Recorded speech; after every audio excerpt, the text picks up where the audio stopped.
dikasih kerjaan, aduh ini bukan passion gua nih. Passion. Padahal lu gak banyak kerjaan tuh. Jangan mengerjakan hanya pekerjaan yang kita cintai, tetapi cintailah apa yang kita kerjakan. Dua hal yang berbeda. Mencintai pekerjaan atau mengerjakan yang dicintai.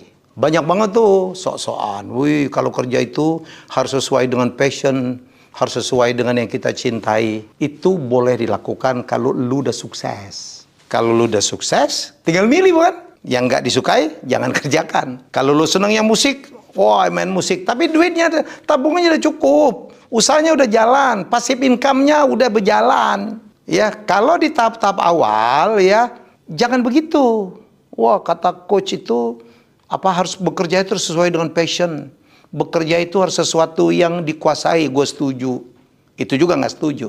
Lu kalau dapat tawaran, lu nggak kuasai bidang tersebut, belajar. Jangan ditolak. Bisa melakukan ini? Bisa. Gitu kan. Kasih waktu, gue belajar. Dan itu yang saya dapatkan waktu saya kemarin dalam salah satu trip to China. Ya, dengan BDS, ketemu dengan orang-orang dari Shanghai.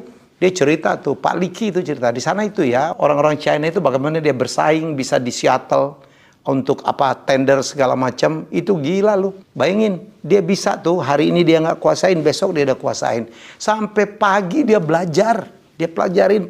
Teori dia nggak ada, sekolah pun nggak jelas, tapi dia bisa melakukan pekerjaan-pekerjaan itu, mengalahkan orang yang ke sekolahan. Kenapa? Karena dia belajar dan dia dipraktekkan. Ini jauh lebih hebat, jauh lebih murah. Itulah salah satu kehebatan orang-orang dari China. Kenapa mereka bisa sukses? Ya, jadi dia menerima pekerjaan tuh, ya, bukan karena ya gue bisa, ya. Dia kalau dapat pekerjaan, ya, terima dulu. Yang sulit itu kan dapat pekerjaannya, dapat ordernya, bukan mengerjakannya.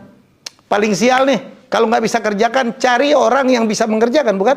Kita jadi trader doang tuh, jadi makelar gitu. Duitnya paling banyak, kerjanya cuman cari order, kemudian diserahkan. Nah, dapat order kaos. Gua nggak bisa bikin kaos. Cari orang yang bisa bikin kaos dong. Balik lagi ke soal pertama. Ya, jangan dikasih kerjaan. Aduh, ini bukan passion gua nih. Passion. Padahal lu nggak banyak kerjaan tuh. Jadi sekali lagi, orang hebat itu adalah orang yang mencintai pekerjaan yang dilakukan.